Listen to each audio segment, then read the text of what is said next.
What's good, fight fans? Welcome back to another episode of Combat and Kick It. It is fight week, and we have a championship matchup to talk about. Jiri Prochazka versus Carlos Ulberg for the vacant UFC light heavyweight championship. So you already know I have to come through and hit you with the high stakes fighter breakdown. So let's waste no time. Let's get right into it. Let's smoke.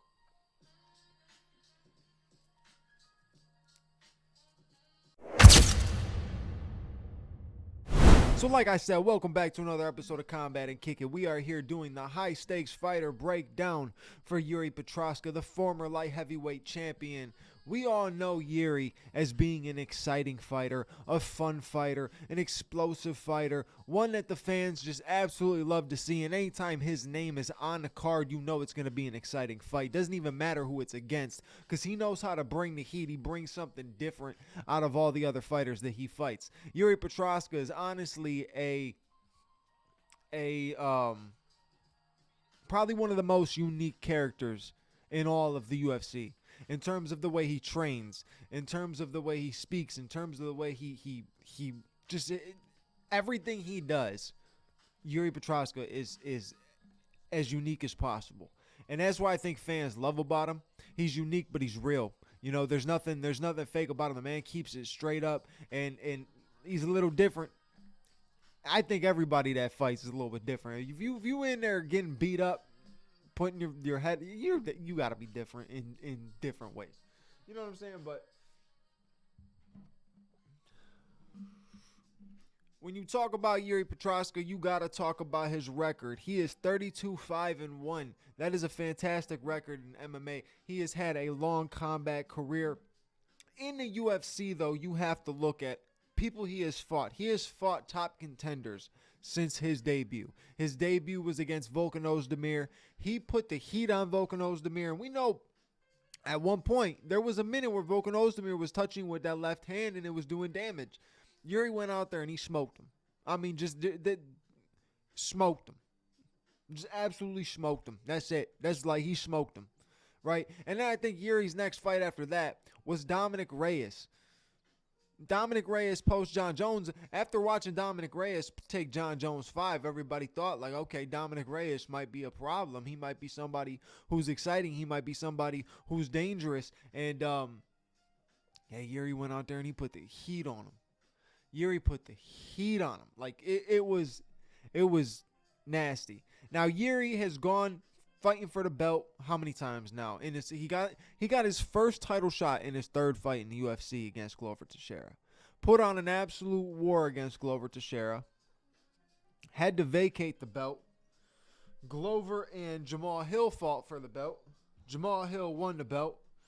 And in Jamal's first title defense, he loses to Alex Pereira.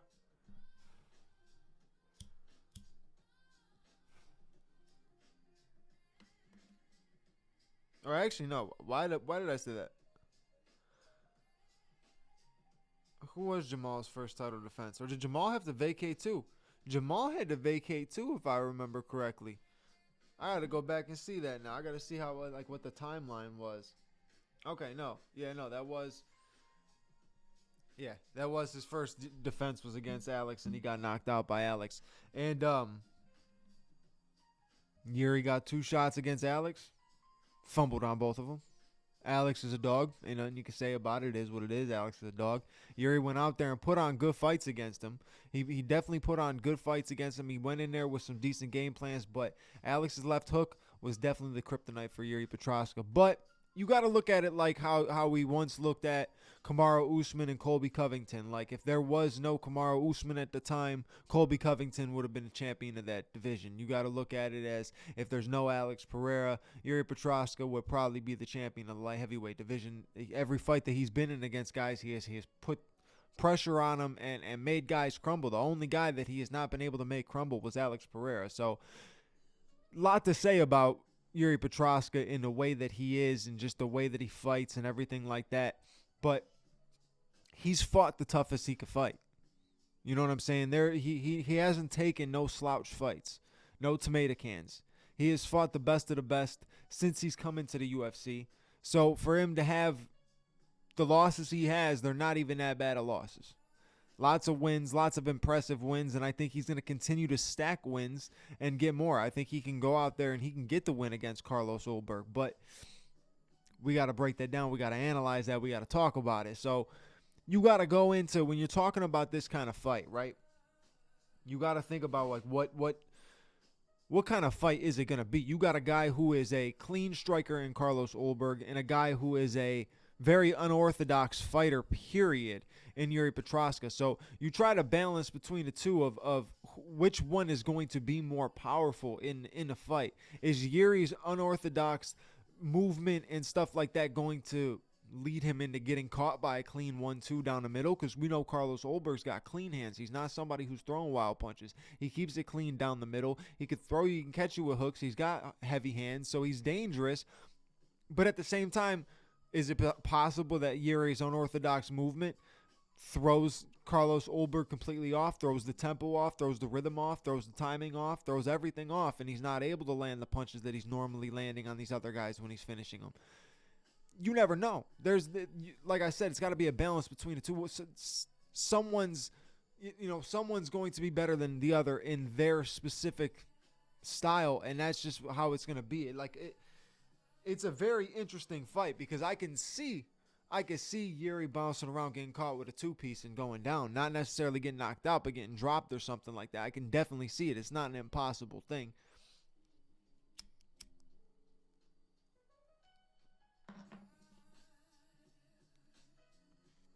It's not an impossible thing. It's very possible that Jiri goes out there, gets dropped. But at the same time, if Carlos Ulberg's not able to get the finish on Jiri early, the longer Jiri gets comfortable, the harder his unorthodox style gets to follow and time up and everything like that. Like, if you watch the first round between Jiri and Khalil Roundtree, Khalil was getting through to him. He was landing. It wasn't really, the unorthodox style wasn't really getting to Khalil too much. Khalil was getting to Jiri with no problem.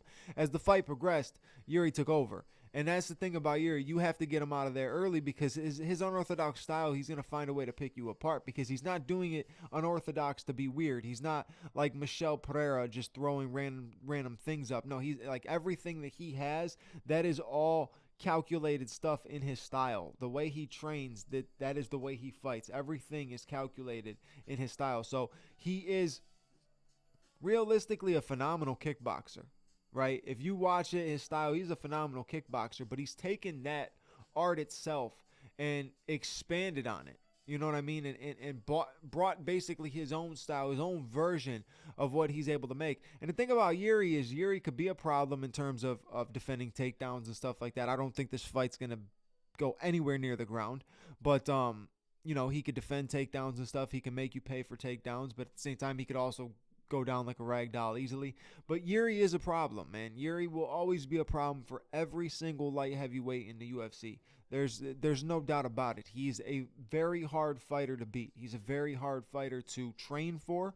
How do you bring in a guy to mimic Jiri Prochazka? It's very difficult. How do you mimic that? That's not a normal style to mimic. That's not a normal style where you saw some other guy in a different promotion or another guy from your camp or another guy in your gym or somebody similar, whatever the case may be. It's not a normal style that is mimicked, and that's a style that Jiri has built up over many years. So it's not something you really go into a training camp for a few weeks, few months and be able to get that style replicated properly. So it's very difficult to train, prep, and beat somebody like Jiri Prochazka. You got to put a heavy hand to him. And I think Carlos Ulberg has the heavy hands, but you never know. You never know. But that leads me into talking about the positives, the negatives. You know how it goes. What are the keys to victory for Jiri Prochazka going into this fight? All right, one of the main keys to victory, and I know a lot of people might not think of this as one of their first keys to victory, but He's been there before. It's that simple. He's been here before. Carlos Ulberg has not been in this position before. He has not been under the bright lights. He has not had the pressure of of fighting for a championship. He has not had that many main events that were big main events to really make it where he's felt this pressure before. He has not felt this pressure. So Jiri has been here. Jiri has felt this pressure. Jiri knows how to prepare for it. Jiri is used to the media days. Jiri is used to every aspect of fighting for a championship, because this is his fourth time now. So he's definitely prepped. He's ready. He understands it. Carlos, this is his first trip to the rodeo when it comes to fighting for a championship. So yeah, definitely a big key to victory, Jiri being able to utilize that. And you're utilizing this in so many different ways, not just being able to handle the pressure, being able to handle the hype, all that kind of stuff of being in a big main event fighting for a championship, but also being in an octagon, being in a situation where you're in a championship fight. You can't blow your gas tank in the first round, because if you get to 5 rounds, you need to be able to be there. But at the same time, you want to be able to get a finish. But at the same time, you got to be smart enough. And here's the thing, Carlos Ulberg, he might go in there and look for an early finish. And like I said, it's going to be a problem if he doesn't get an early finish, because the longer the fight goes on, the better Jiri gets. And I think Jiri's got that full-on veteran status now, that mentality, the IQ, everything. He's able to make adjustments and be able to find ways to win in the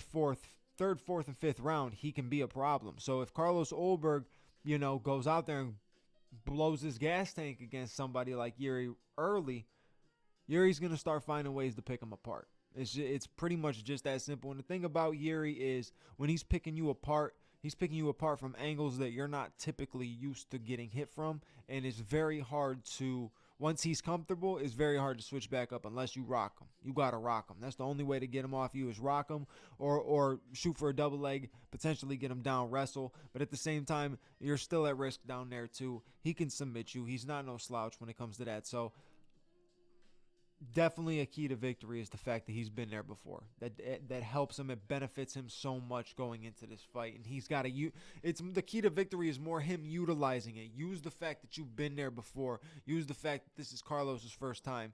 You're the veteran. He's the rookie. Even if it's not necessarily that way in the fight game, in this fight, in this realm, in this environment, he's the rookie. You're the vet. Next key to victory is the awkward movement.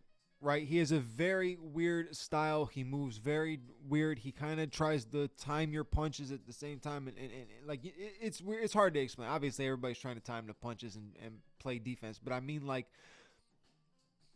I can't even explain it. You'd have to watch. You literally just have to watch the way Jiri is with his movement, and you see what I mean, that it's successful. When you fight a guy who fights straight down the middle, right? And that's where he has the most success at. The worst thing for you to do is stand dead smack in front of him, right? You're just giving him it's like giving Aaron Judge the home run ball off a tee. It's automatic, right? It's going to happen. Like, you cannot do that. You cannot stand in front of a guy who is clean cut down the middle, right? Pushes forward, not necessarily a lot of lateral movement. I mean, Carlos Ulberg moves a bit, right? He doesn't have a ton of lateral movement, but he moves a bit. But he's a down the middle fighter. He's a down the pipe fighter, and Jiri does not want to stick right in the middle. So Jiri's movement, the awkwardness, the way that he is, how he always like bouncing.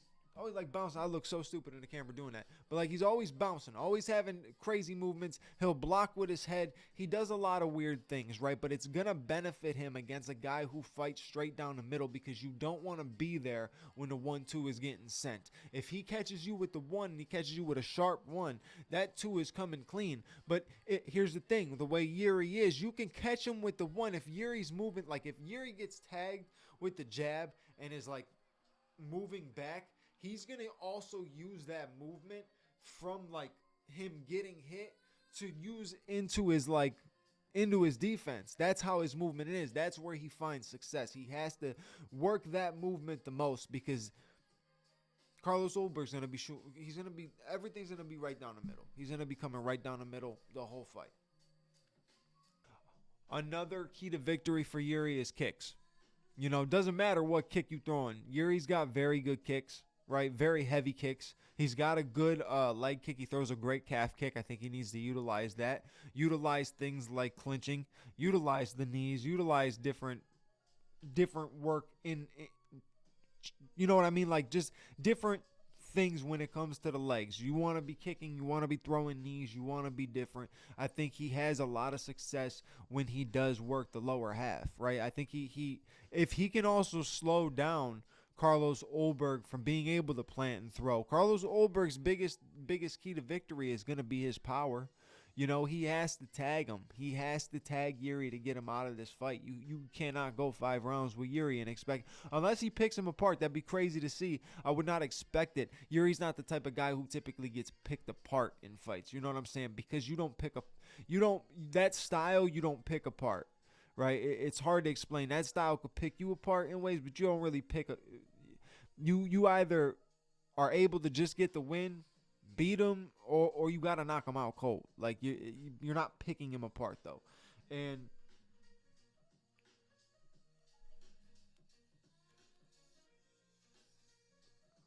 Jiri has a lot of success with kicks. I think the kicks could disrupt the timing, disrupt the rhythm, definitely throw Carlos Ulberg off from what he's best at. Every time he's going to come forward, you know a lot of the time when a guy is about to throw a punch, whether it's a jab, whether it's a cross, whether it's a 1-2, you can see it by slight movements. You watch very closely, and I mean when not from the TV. I mean like when you're eye to eye, when you're sparring with somebody or you're fighting with somebody, you can see the little movements just off of little twitches and things like that. If you watch somebody's chest, I don't. Pause. Sounds weird, but when you look at that, when you look at the chest, you can see the movement before the punch comes. Right? It's hard. Right, some people can't, but you can see the movement before the punch comes. You're kind of like training to see those little twitches that telegraph that next punch. Right, Jiri doesn't telegraph his stuff. Right, but Carlos Ulberg, not that he does, he's very simple. Right, he's not crazy with. He's very simple, so it's easier to read. And I think if he can kick him, get him off his rhythm, throw him off a little bit, he's going to be able to read certain things, slow him down, continuously read when those 1-2s are coming, when the jab's coming, when the right cross is coming, all that kind of stuff. He's going to be able to continue to read it once he starts slowly picking him apart with kicks and obviously a lot of movement that's going to tire somebody out. And if Jiri, with the way that Jiri moves, and if he's working the lead leg, right, it's going to be hard for Carlos Ulberg to find anything. He's not going to be able to find any success with the hands if the lead leg is chopped up and Jiri's able to move the way he is. Carlos Ulberg has to put some work on Jiri's legs to be able to slow him down. He's got to slow him down for him to be able to have any success. So I definitely think Jiri's one key to success for Jiri is definitely kicks. Doesn't really matter. Like I said, doesn't really matter. Knees, kicks. That's where he's going to have a lot of success as well. And you already know, like I always say, with keys to victory, there's also negatives you want to avoid. There's things you don't want to do, right? What does Jiri Prochazka need to not do? What does he need to avoid in this one? And one of the main things he's got to do is, man, put your hands up. I mean, I feel like that's every single time you break down a Jiri Prochazka fight, put your hands up is a consistent thing to be said. He, like I said before, a little bit earlier in the video, he likes to block with his head. I mean, it's CTE bound, but hey, whatever works for you. But it probably ain't gonna work in this fight. Like I said, Carlos Ulberg keeps it down the middle. He throws a great 1-2. He's powerful. He's got a lot of pop in the punches. You don't want to be blocking with your head against this guy. You want to be able to move. And I just think the problem is Jiri's hands aren't up, but he also goes to block. He's more of a timing, trying to time you to block. But he needs to keep his hands up. He needs to be tucked chin. He needs to just be a little bit more defensive in terms of protecting himself to where Carlos Ulberg can't land the most success. But at the end of the day, that's one of his biggest negatives is his hands being down. I mean, that's where you're able to find shots. Every single guy that has fought him was able to hit him. Whether or not you finish him, they're able to hit him. And that's the thing. keep your hands up, you have a better chance. But that's also not his style. It's hard to say that, oh, you got to keep your hands. That's not his style. It's just not his style. He blocks punches, but not like you would think, not like you're taught, right? Not fundamentally. Like when I say not like you're taught, I mean like fundamentally taught. People are taught to like keep your hands up and block, keep your chin tucked. He brings up his hands. He pushes things away. He avoids, he's more of an evasive style fighter, but keeping his hands down, chin is open. Next negative for Jiri is sometimes he gets just a little overzealous, right? And when I say that, I mean he's throwing those strikes and he's having maybe some success, right? Maybe it's just a slight bit of success. It doesn't even have to be a crazy amount of landing strikes. It doesn't even have to be anything crazy, but he's throwing. He will get a little outlandish with his strikes. He will start throwing overboard, overthrowing his shots, throwing some crazy stuff. Now, a lot of guys do that. It's a natural thing when you're in the flow zone. Sometimes it works for him. I mean, you watch the way he knocked out Dominic Reyes. That it worked that night. But at the same time, fighting a guy who is clean cut like Carlos Ulberg, if Carlos Ulberg avoids something where you're overthrowing and he is able to catch you on an overthrow, you already know anytime a guy is off balance, anytime a guy is just leading with that chin, he's going to get caught. And once he gets caught, he's going down. Ulberg's not the type of guy you want to get caught with in those positions. So Jiri doesn't do it all the time. Right, but it is a negative that you have seen in his fights before. He does overthrow the shots. He gets a little wild, so he's just got to keep things a little bit more technically sound, which still his style is different. It's unorthodox, so it's not your normal technically sound style, but it works for him.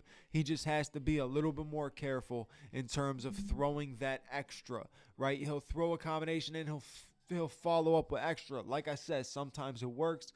Sometimes it might not.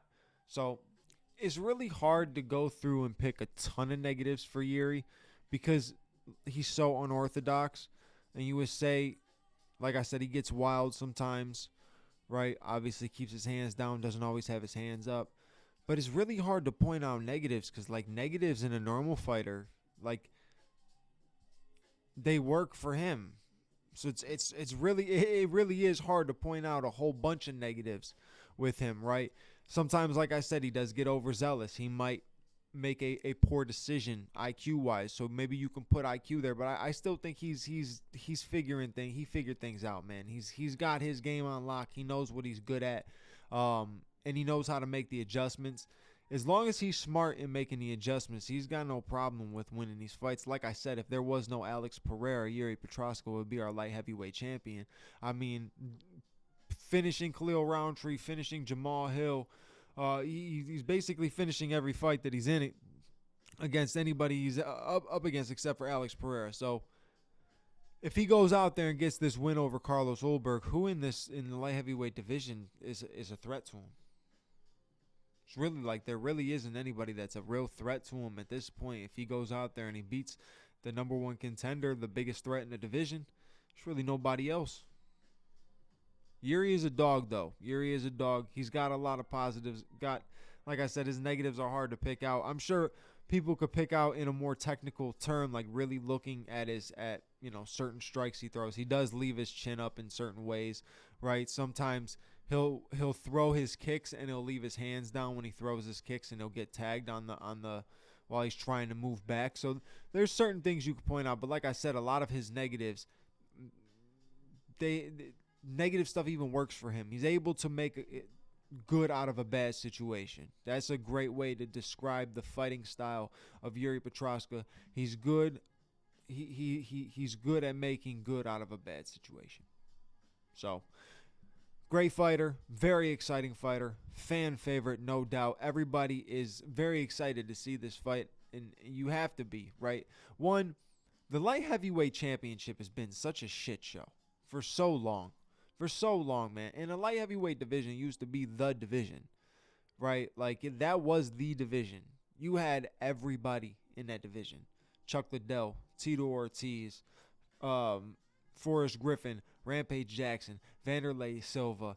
You had Randy Couture at one point. You had so many names in the light heavyweight division. It was so fun to watch. Do you remember the Dean of Mean, Keith Jardine? The Dean of Mean, Keith Jardine? Thiago Silva? Thiago Silva? I mean, come on. I know there's hella names, and I know there's so many people that can get like going on the names. My boy Dave, I always talk about Dave, and we're getting him 2026. That is a #1 goal, is to get my boy Dave on one of these episodes, and also get my brother on one of these episodes. He just don't want to come on. He knows this game, bro. He knows ball. So I just tried to look up the rankings in the light heavyweight division back in 2006.